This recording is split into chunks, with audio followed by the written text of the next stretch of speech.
In the last video, I talked about the importance of mythology as far as media is concerned, that there is a mythology that is being propagated by the media that we consume.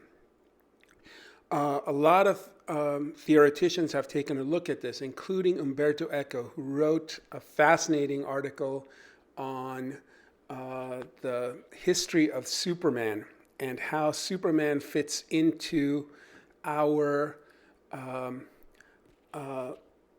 construction of a cultural mythology that has to fit within very specific boundaries. The name of the work was The Myth of Superman, and I will post a link for it to it for you.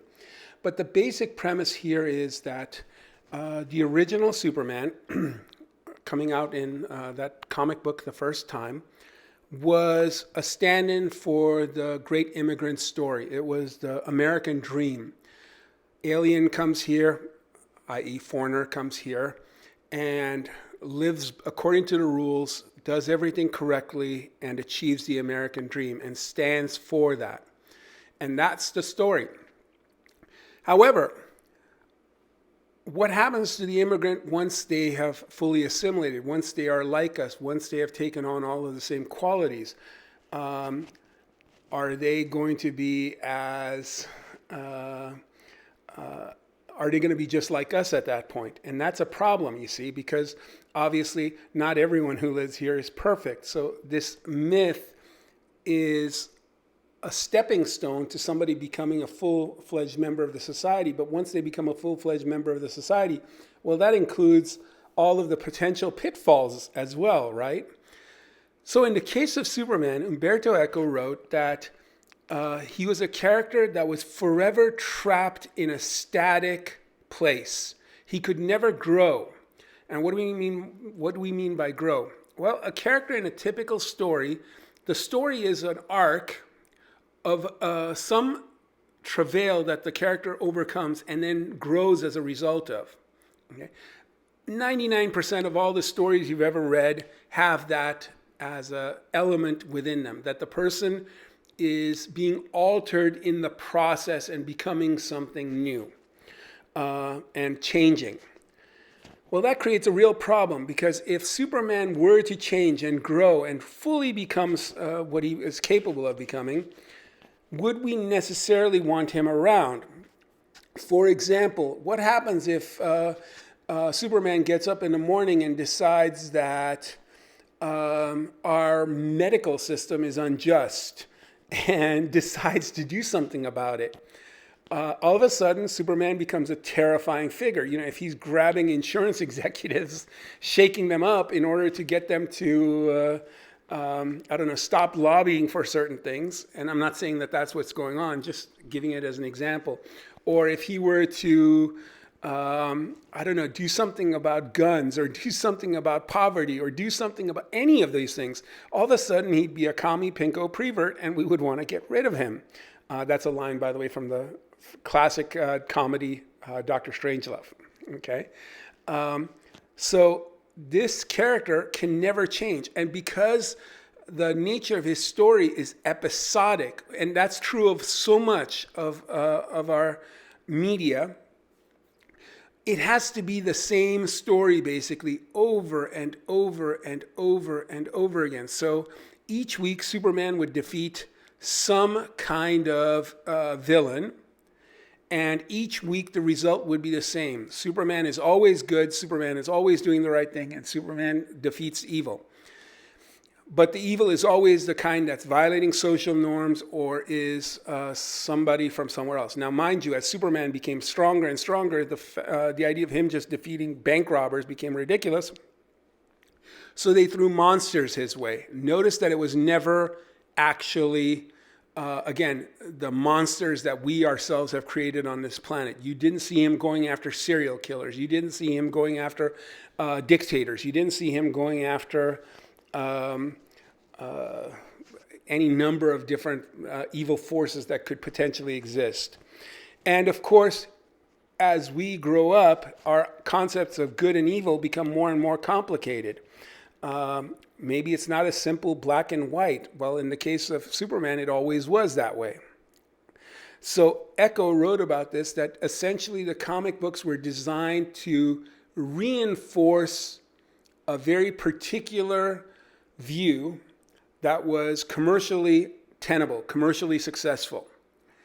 And you see this repeated in other areas as well. So, for example, when we look at Batman, Batman is a billionaire, but instead of using his wealth to make more wealth, he uses his wealth to do good things.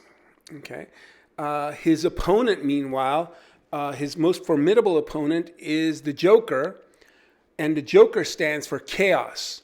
So think about chaos is just change, right?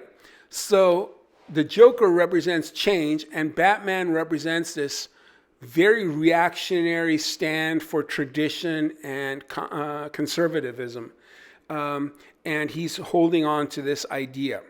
So again, the Batman comics also did not alter that formula of a very straightforward, simplistic story of order versus chaos. Now, mind you, you might be sitting there going, but some of the more current comics do subvert this. And yes, they do.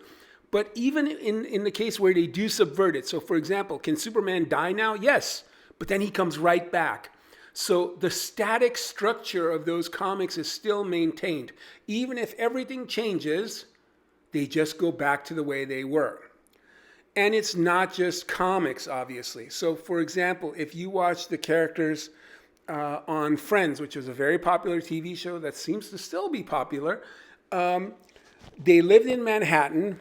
They had all kinds of travails, but one of the ones they never faced was, how do we make money? Another one that they never faced was sitting at home and just watching TV. They had lives that were dramatically different from what the viewing audience would be experiencing. And yet they never, again, questioned the social boundaries of their society, and they never really grew or changed as characters. It was the same story from the first episode to the very last episode.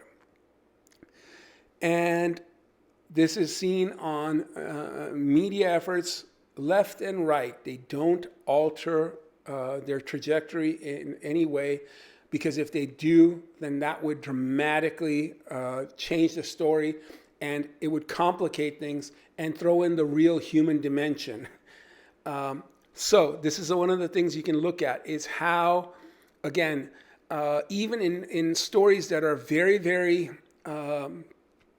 out there in the fantasy genre, they are still maintaining the social status quo. They are reinforcing the general discourse of the society. And in one way, they're doing that because they are products of our collective commercial society.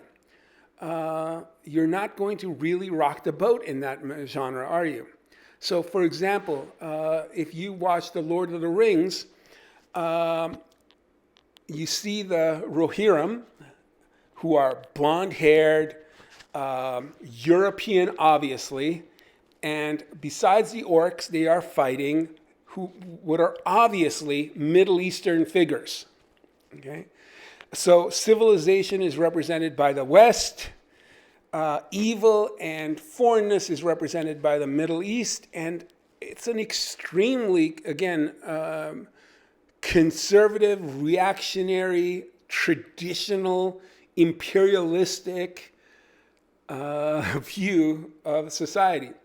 And the reason it's being made is because it's not, again, don't think of this as necessarily being somehow a brainwashing technique. It's not that at all.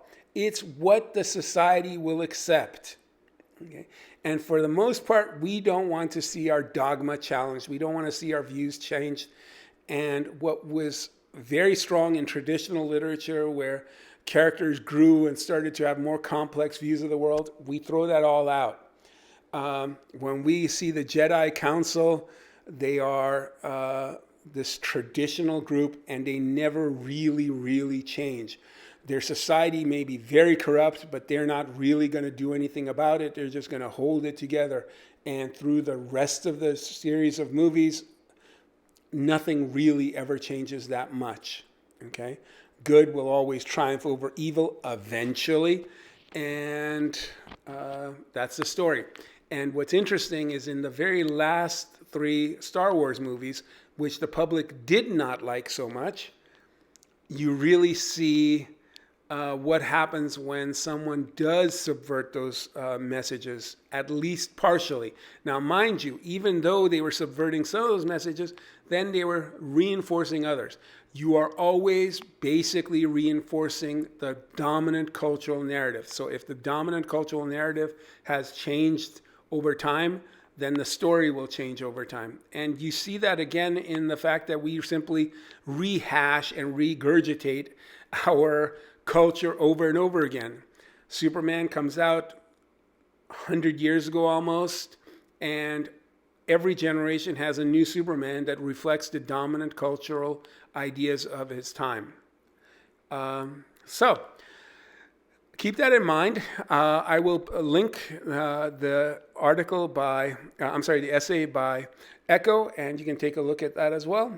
And if you have any questions or comments, feel free to email me. Have a great day.